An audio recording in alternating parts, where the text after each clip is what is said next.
శుక్లాంబరధరం విష్ణుం శశివర్ణం చతుర్భుజం ప్రసన్నవదనం ధ్యాయేత్ సర్వవిఘ్నోపశాంతయే. ఓం గం గణపతయే నమః. ఓం శ్రీమాత్రే నమః. ఓం శ్రీ గురుభ్యో నమః. మా ఆది ఆశ్రయాలను చూస్తున్నటువంటి మీ అందరికీ పేరు పేరున నా హృదయపూర్వక నమస్కారాలు. అంతేకాకుండా విదేశాల్లో కూడా ఉంటూ నాకు తరచూ ఫోన్లు చేస్తూ మీ జాతకాలు చెప్పించుకుంటున్నటువంటి మీరందరికీ కూడా నా హృదయపూర్వక నమస్కారాలు. ఇప్పుడు మనం 1 సెప్టెంబర్ నుండి 2026 30th సెప్టెంబర్ 2026 వరకు కూడా అంటే 1 మంత్, ఈ 1 మంత్ సెప్టెంబర్ మంత్ ఫలితాలు 12 రాసుల వారికి ఎలా ఉండబోతుందో తెలుసుకుందాం. దానికంటే ఒక్కసారి జాతకం 12 రాసుల్లో గ్రహాల యొక్క స్థితిగతుల గురించి తెలుసుకుందాం. అంటే అది మోస్ట్ ఇంపార్టెంట్.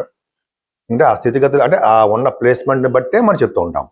ఇప్పుడు చూడండి, కుజుడితో కలిసి ఉంటే గురుడు అంటే 18th నుంచి మీ కుజుడు కర్కాటక రాశిలోను, గురుడు కూడా కర్కాటక రాశిలో ఉన్నాడు. అంటే నీచభంగ రాజయోగం అయింది. కుజుడు నీచలోకి వచ్చాడు 18th నుంచి, సెప్టెంబర్ 18th నుండి. అప్పటి వరకు దాని ముందు వరకు అంటే 17th వరకు మిథున రాశిలో ఉంటాడు. అంటే ఆల్మోస్ట్ 15 days పైన మిథున రాశిలోనే ఉంటాడు. ఫారిన్ కంట్రీస్ ఇస్తుంటాడు. సరే, అది పక్క పెడితే రవి బుధ కేతువులు సింహరాశిలో బ్రహ్మాండంగా ఉన్నారండి. కానీ వీళ్ళు మారిపోతున్నారు. శుక్రుడు 7వ తారీఖు 7th of September నుండి ఉచ్చ స్థితిలోకి వెళ్తున్నాడు. ఎగ్జాల్టేషన్లోకి కన్యా రాశిలోకి వెళ్తున్నాడు. పక్కనే శుక్రుడు మారిపోతాడు అనుకోండి. రవి ఏమో 17th నుంచి మీ కన్యా రాశిలోకి వస్తున్నాడు. అంటే ఏంటి? నీచభంగ రాజయోగం. అక్కడ కూడా బుధాదిత్య యోగం కూడా ఏర్పడింది. నీచభంగ రాజయోగం కాదు, సారీ, బుధాదిత్య యోగం. రవి బుధులు కన్యా రాశిలో ఉన్నారంటే బుధాదిత్య యోగం పర్ఫెక్ట్. మళ్ళీ బుధుడు కూడా 26th నుండి తులారాశిలోను, శుక్రుడు ఆల్రెడీ 2వ తారీఖు నుంచి తులారాశిలో ఉన్నారు. అంటే తులారాశిలో శుక్రుడితో కలిసిన బుధుడు చాలా బ్యూటిఫుల్గా ఉంటారండి. వీళ్ళిద్దరూ కలిసి ఫారిన్ కంట్రీస్ జర్నీస్ ఇస్తుంటారు. సినిమా రంగంలో చెప్పుకుందాం. సినిమా రంగంలో మంచి బ్రహ్మాండంగా సక్సెస్ రేట్ని ఇస్తూ ఉంటారు. పైగా రాహు కూడా బాగున్నాడు కుంభరాశిలో. ఈ రాహు వలన బుధ శుక్రుల వల్ల సినిమా రంగంలో ఉన్న వాళ్ళకి చాలా బాగుంటుంది. చెప్పుకుందాం. అట్ ద సేమ్ టైమ్ శనీశ్వరుడు ప్రభావం శనీశ్వరుడు ఏంటంటే మీనరాశిలో వక్రగతిలో ఉంటాడు. సరే, ఇది ప్లానటరీ పొజిషన్. అంటే ఈ సెప్టెంబర్ నెలలో గ్రహాలు మారుతున్నాయి. ముఖ్యంగా కుజుడు మారుతున్నాడు, అలాగే రవి మారుతున్నాడు, బుధుడు మారుతున్నాడు, శుక్రుడు కూడా మారుతున్నాడు. అంటే 4 గ్రహాల యొక్క మార్పు గురించి చెప్పాలి. ఇప్పుడు మనం స్లోగా చెప్పుకుందాం, స్పీడ్గా కాకుండా. సరేనండి. కుంభరాశి వారికి చాలా అదృష్టం అండి. అదృష్టం ఏంటంటే ఏం లేదు, ముందు చెప్పుకుందాం. ఎందుకంటే రాహు మీ రాశిలో ఉన్న చిన్న ఇబ్బందులు కలిగిస్తాడు. అవన్నీ పట్టించుకోవాల్సిన అవసరం లేదు, కలిగిస్తాడు. కానీ ద్వితీయంలో శనీశ్వరుడు ఉన్నాడు సరా, అంటే 12వ ఇంటి వాడు 2వ భావంలో వక్రగతిలో ఉన్నాడు కదా. మీకు వచ్చిన సంపదలు వచ్చినట్టు ఖర్చు పెట్టేస్తూ ఉంటారు. కానీ ఆ సంపదలను వృద్ధి చేస్తూ ఉంటాడు శనీశ్వరుడు కూడా. పైగా ఫారిన్ కంట్రీస్ ఇస్తాడు. శనీశ్వరుడు ఫారిన్ కంట్రీస్ ఇస్తాడా అని మీకు డౌట్ రావచ్చు. అవును, నిజం. ఎందుకంటే 12th house లార్డు ద్వితీయ భావంలో ఉండడం వలన మీరు ఫారిన్ కంట్రీస్ వెళ్తారు. మరి నేను వెళ్ళట్లేదు కదండి, నేను వెళ్తాను, నా ప్రోగ్రామే లేదు, అసలు వెళ్ళాలంటే నీకెవరు చెప్తారా బాబు అంటాం మనం. అలా కాదు కదా. కొన్ని వేల మంది, లక్షల మంది, కోట్ల మంది ఉంటారు ఈ రాశికాల వాళ్ళు. ఆ ప్రోగ్రామ్స్ అనే ఫారిన్ కంట్రీస్ వెళ్దాము అనుకున్న వాళ్ళకి ఎటువంటి డిస్టర్బెన్సెస్ లేకుండా, ఎటువంటి అంటే ఏమంటారంటే ప్రాబ్లమ్స్ లేకుండా, విఘ్నాలు కలగకుండా వాళ్ళు ప్రోగ్రామ్స్ డెఫినెట్గా ఫారిన్ కంట్రీస్ వెళ్ళిపోతారు. నేను వెళ్తానా? నేను మీ ఊరు వెళ్తాను కానీ కొంతమంది ఖచ్చితంగా నేను వెళ్తాను. నేను వెళ్తున్నాను అనుకోండి, ఫారిన్ యూఎస్ వెళ్తున్నాను. సరే, ఆ పక్క మళ్ళీ ఇంకోసారి వీడియో చేద్దాం. అదొక అదృష్టం అండి. అదొక అదృష్టం. అంటే శనీశ్వరుడు కొంచెం ఇబ్బందులు పెట్టిన కుటుంబ స్థానంలో ధనయోగాన్ని ఇస్తాడు. తల్లిగారికి అనారోగ్య సమస్యలు ఇస్తూ ఉంటాడు. కానీ మీ విద్యలో అమ్మి కూడా ఆటంకాలు కలిగిస్తూ ఉంటాయి. సుఖం తక్కువ, కష్టపడడం ఎక్కువ జరుగుతూ ఉంటుంది. మీ పంచమ స్థానం కుజుడు కూడా మంచివాడేనండి. మీ సంతానం ద్వారా ధన సంపాదన ఉంటుంది. మీరు స్టాక్ మార్కెట్ ద్వారా ధన సంపాదన ఉంటుంది. కళారంగం ద్వారా ధన సంపాదన ఉంటుంది. రియల్ ఎస్టేట్ రంగ వ్యాపారాల ద్వారా ధన సంపాదన ఉండి తీరుతుంది. మరి 6వ భావంలో కుజుడితో కలిసిన గురుడు ఉన్నాడు కదండి, చాలా మంచిదండి. 6వ భావంలో గురుడిని తీసిపడేయాల్సిన అవసరం లేనే లేదు. ద్వితీయాధిపతి లాభాధిపతి అయినటువంటి గురుడు కుజుడితో కలిసి ఉన్నాడు. అంటే 10th house లార్డ్ అండ్ లాభాధిపతి కలిసి మీకు 6వ భావంలో ఉన్న మాటల శత్రువుల ద్వారా ధన సంపాదన, గురుబంగళ యోగంతో 6వ భావంలో ఉన్నాడు. 6వ భావంలో గురు కుజులు ఉన్నారు. పైగా నీచ బంగ రాజయోగంతో కుజుడు అతని గురుడు ఉన్నాడు. అంటే 3rd house lord 10th house lord 6వ భావంలో ఎక్సలెంట్ గా ఉన్నాడు. గురువు యొక్క ప్రభావంతో ఉన్నాడు. అంటే రెట్టింపు శుభఫలితాలు ఇచ్చి తీరుతారు. కోర్టు కేసులో ఉంటే గెలిచి తీరుతారు. గబుక చెప్పకూడదు అనుకోండి, చాలా మందికి శుభ ఫలితాలు వస్తాయని చెప్తాం మనం. నేను చెప్తుంటాను మంచి జరుగుతుందని చెప్తుంటాం. అంతేకాకుండా మీరు పోటీ పరీక్షల్లో ఖచ్చితంగా గెలిచారండి. అడ్వకేట్స్కి, పొలిటీషియన్స్కి, బ్యాంక్ ఏజెంట్స్కి, అలాగే ఫైనాన్స్ రంగంలో ఉన్న వారికి, డాక్టర్స్ కర్కట రాశిలో కుజుడు ఉన్నాడండి. డాక్టర్స్ ఉన్న వారికి కూడా సక్సెస్ అవుతుంది. డాక్టర్స్లో అంటే ఎంఎస్ కోసం విదేశాలు వెళ్తారు కదా, అక్కడ కూడా బాగుంటుంది మీకు. 6వ భావం సక్సెస్ చేస్తాడు. 7వ భావంలో రవి బుధులు ఉన్నారండి. రవి బుధులు బుధాదిత్య యోగాన్ని ఇస్తారు. అంటే 7వ భావాన్ని కళత్ర స్థానం అనే అదృష్ట స్థానం అంటాం కదా. అంటే భార్య ద్వారా భర్తకి, భర్త ద్వారా భార్యకి అదృష్టం తోడవుతుంది. ఇంతకుముందు మీకు పెళ్లి సంబంధాలు దగ్గరకు వచ్చి ఆగిపోయి కదా, అవి అవుతాయి. వ్యాపారాభివృద్ధి ఉంటుంది. 7వ భావంలో రవి ఉన్నాడంటే చాలా యోగవంతమేనండి.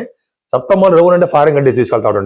మిమ్మల్ని ఫారిన్ కంట్రీ శని ప్రభావం ఎలా ఉందో తీసుకెళ్తున్నాడో, ద్వితీయ లాభాధిపతి 8వ భావంలో 6వ భావంలో ఉన్నటువంటి కుజుడు గురులు ఎలా తీసుకెళ్తున్నారో ఫారిన్, రవి కూడా 7వ భావంలో ఇస్తాడు, డెఫినెట్గా ఇస్తాడు. పైగా రవి బుధుడు 8వ ఉన్నారు. 8వ రవి బుధుడు బుధాదిత్య యోగాన్ని ఇస్తారు. 7వ భావంలో ఎలా ఇచ్చారో 8వ స్థానంలో ఇస్తారు.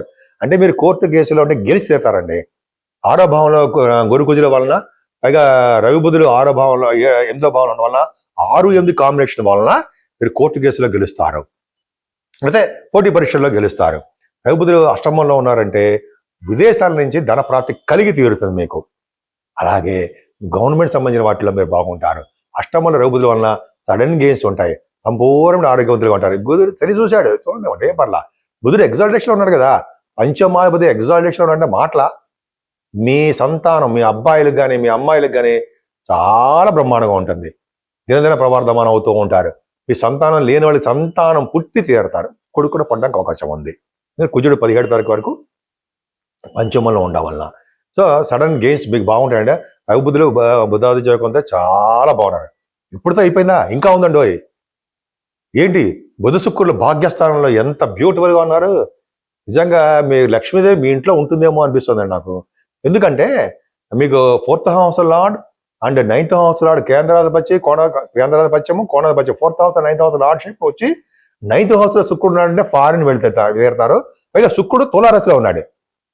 ఇన్ని కారణాల వల్ల చెప్పాలంటే ఫారిన్ కంట్రీస్ వెళ్తున్నారంటే ఆ రీజన్ చెప్పాలి, కారణాలు చెప్పాలి, ఆ గ్రహం ఎక్కడ ఉన్నాడో చెప్పాలి. చెప్తేనే ఫారిన్ కంట్రీస్ చెప్తాం కాబట్టి ఫారిన్ వెళ్తారు. అంత కాన్ఫిడెన్స్ నాకుంది. వెళ్తారు, ఫారిన్ కంట్రీస్ వెళ్తారు. పైగా భాగ్యస్థానంలో బుధుడు కూడా ఉన్నాడు. భూములు కొనుక్కుంటారు. సినిమా రంగంలో అవకాశాలు వచ్చి తీరుతాయి మీకు.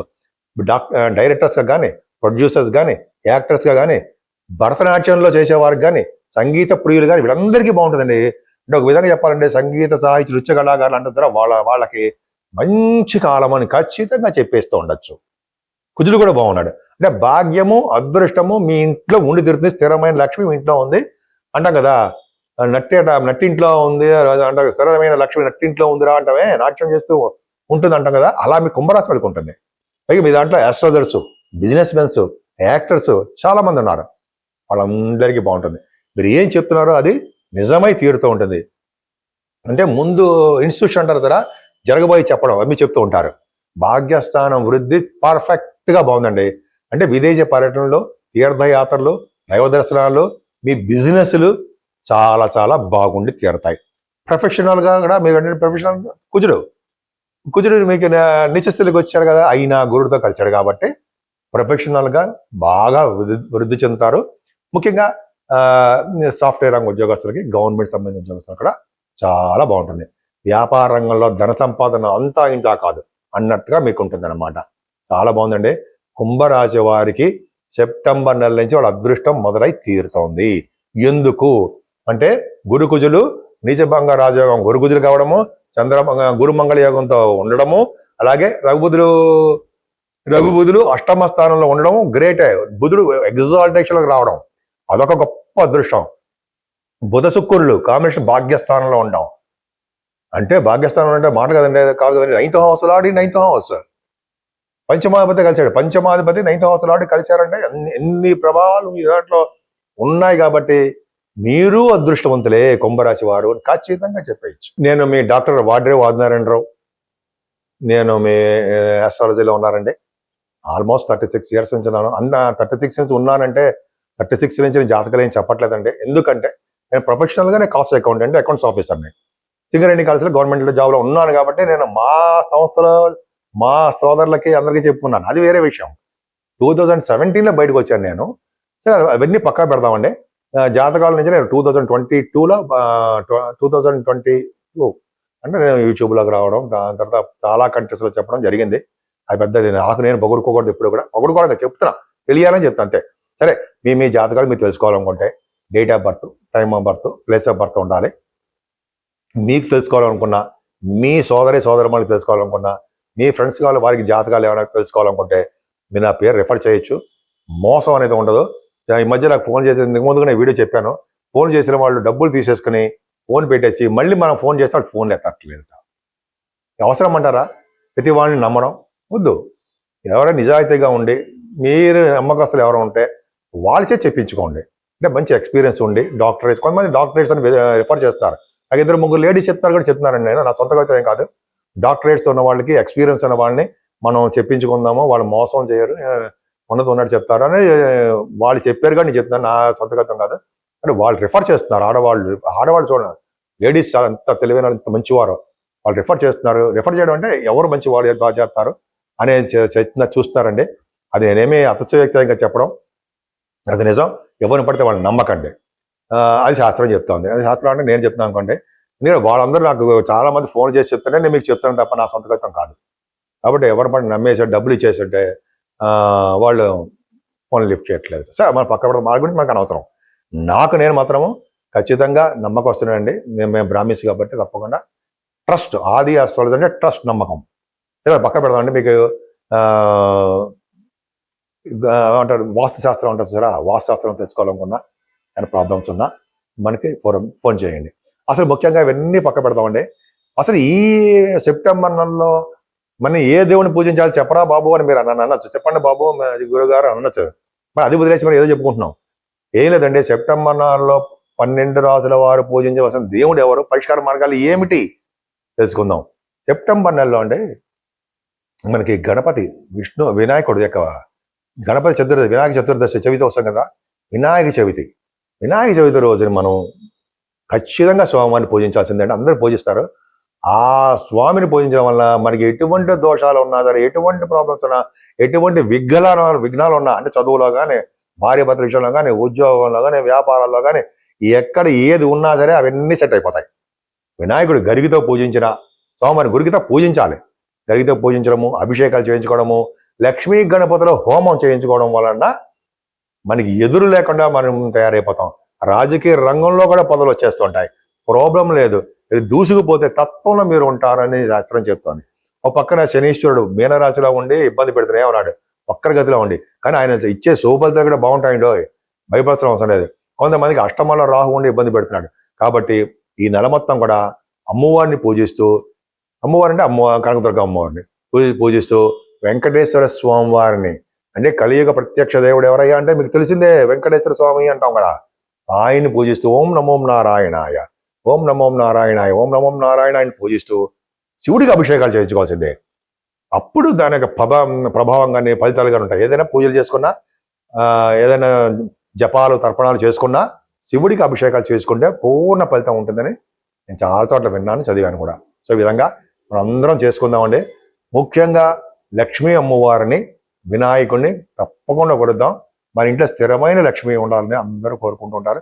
కాబట్టి అమ్మవారు మన ఇంట్లో ఉంటూ ఎటువంటి విఘ్నం కలగకుండా ఆ గణపతి మనల్ని చూసుకుంటూ ఈ సంవత్సరం మొత్తం కూడా బాగుండాలని, ఆ గణపతి వినాయకుడి యొక్క ఆశీస్సులు మనకి ఎప్పుడు ఉండాలని నేను మనస్ఫూర్తిగా కోరుకుంటున్నాను. ఓం గం గణపతి నమః, ఓం గం గణపతి నమః, ఓం గం గణపతి నమః.